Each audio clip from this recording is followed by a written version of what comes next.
สวัสดีค่ะเมื่อกี้ตั้งกล้องนะคะจะถ่ายวิดีโอพอดี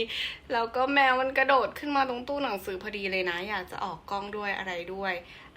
วันนี้ตอนนี้หลุยก็อยู่ที่คอนโดอยู่นะคะหลุยกำลังรอซาชาโทรมาอยู่ว่าเมื่อไหร่จะออกจากบ้านไปได้เพราะตอนนี้ซาชาอยู่ที่สนามบินค่ะไปทำอะไรที่สนามบินไปรับคุณแม่ที่สนามบินกั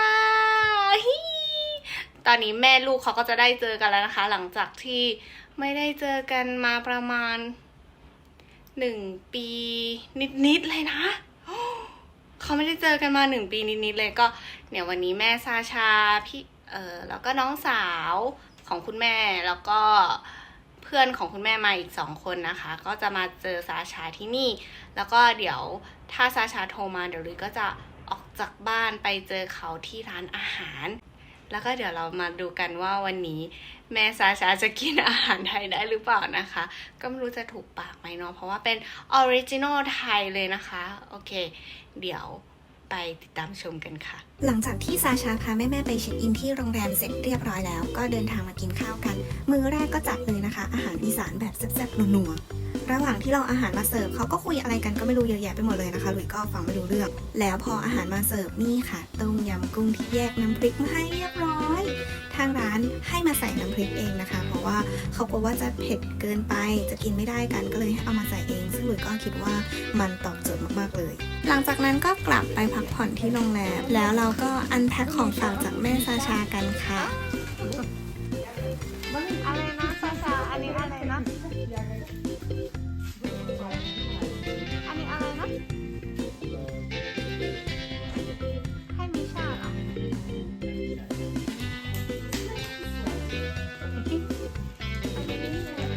อันแพ็ค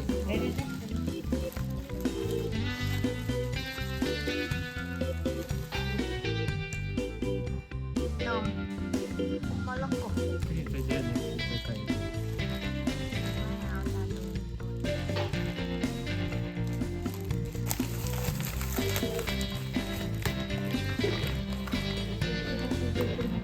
แยมเหรอ แยมสตรอเบอรี่ ช้าสวัสดีเช้าที่แสนสดใสนะคะเดี๋ยววันนี้เราจะไปรับแม่ซาชาแล้วก็พาแม่ซาชาไปเที่ยววังเที่ยววัดนะคะซึ่งหลุยก็ไม่ได้ไปเที่ยวมานานมากแล้ว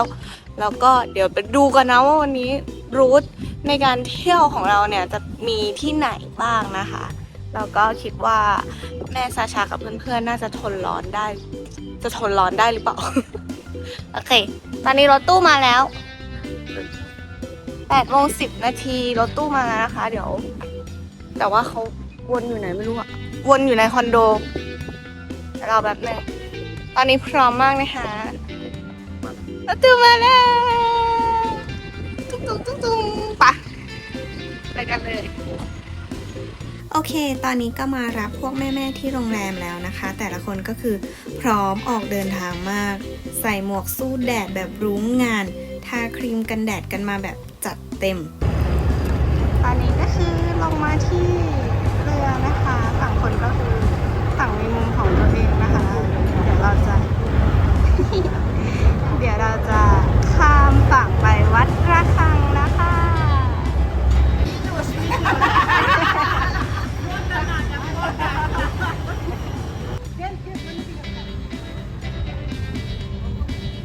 มีความวุ่นวายนะคะสาวจะถ่ายรูปกันอย่างเดียวเลยโอ้ดูสิเนี่ยโอ้ย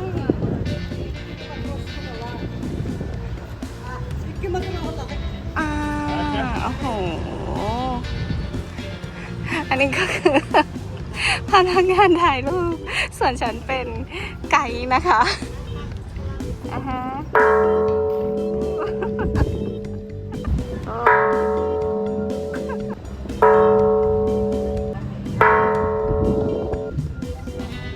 ร้อนนะคะอากาศเมืองไทยมันร้อน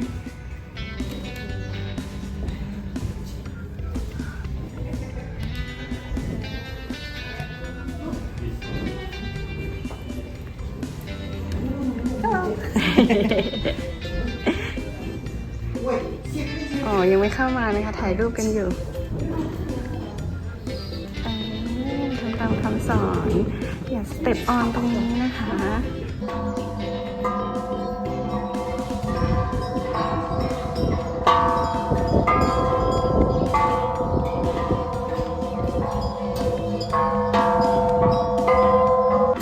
อันนี้ก็อยาก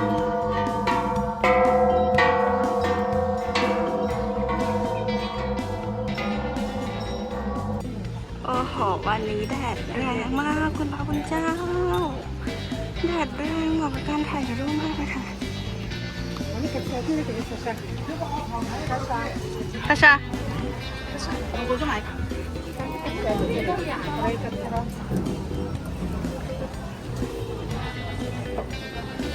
โอ้โหโอ้โหแดดดีมากนะคะทุกคนยังสวยสดงดงามเหมือนเดิมนะคะ ถึงแม้ว่าจะไม่ได้มาเป็น10 ปีแล้ว แต่ก็ยังสวยเหมือนเดิมตะลึงตะลึงตะลึงตึงตึง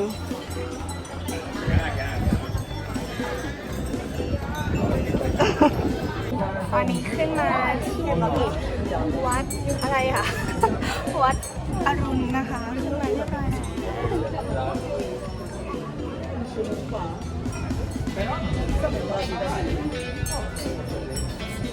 แล้วที่ฉันโดนทิ้งเรียบร้อยแล้วนะคะคณะทัวร์ลูกทัวร์ที่ฉันอยู่ไหนคะโอเคทำหน้าที่อย่างต่อเนื่องนะคะมันสวยจริงๆเลยเนี่ยร้อนไม่ไหวร้อนไม่ไหวไอติมคนละถ้วยติดลบมาที่นี่นะคะบวก30บวก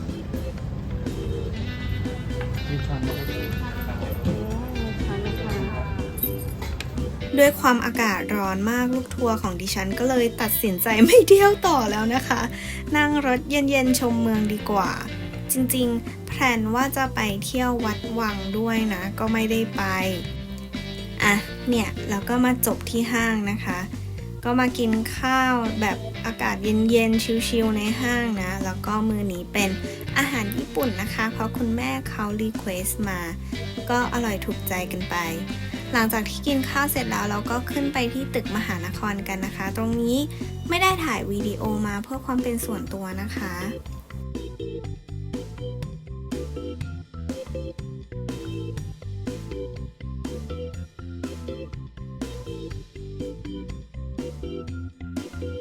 อันนี้คือลงมาจากมหานครแล้วก็มายืนดูจากข้างล่างว่าตึกมันสูงขนาดไหน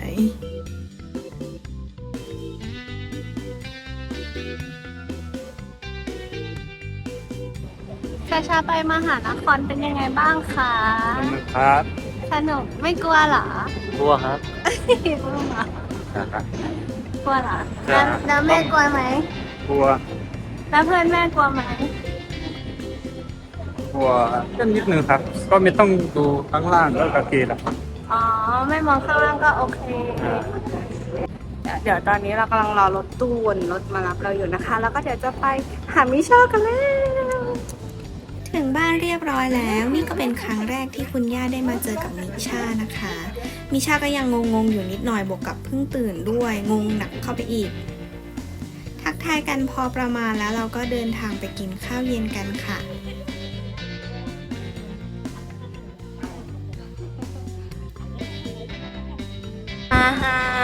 ตอนนี้ถึงร้านอาหารแล้วนะคะ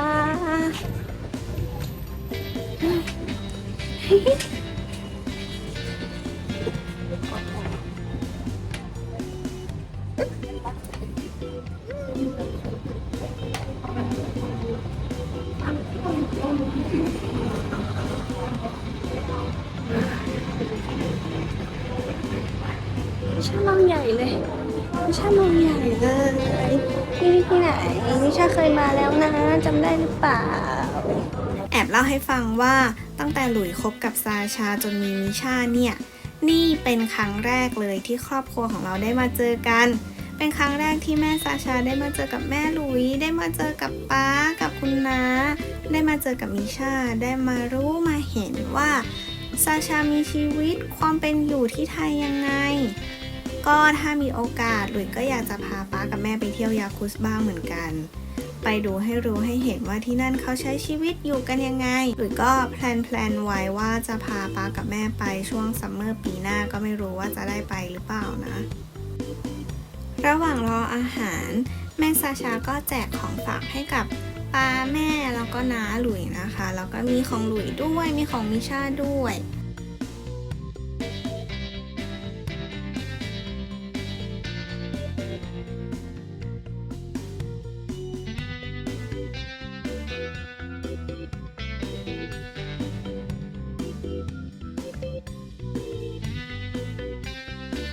และนี่ก็คือของฝากของมิชานะคะน่ารักมากๆเลยตุ๊กตาหมีน้อย